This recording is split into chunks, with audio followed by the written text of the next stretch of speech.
బ్రహ్మాస్త్రమును వేసి రామలక్ష్మణులపై మూర్ఛిల్లగా వారు మురిసిపోయి అప్పుడే విషయాన్ని చెప్పగా ఇంద్రజిత్ రావణాసురుతోడ లంక వెడలే.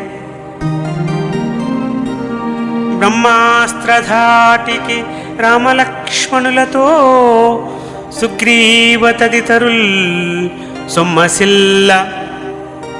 జాంబవంతుడొకడు జాగ్రత్తగా లేచి అడిగి విభీషణున్ హనుమగూర్చి హనుమ క్షేమమేనని తెలిసి అతని తోడ నీవు శీఘ్రమే వెడలి సంజీవికరణి మూలికను తెచ్చి రక్షించు ముందుగాను రామలక్ష్మణుల్ వానరులందరీను.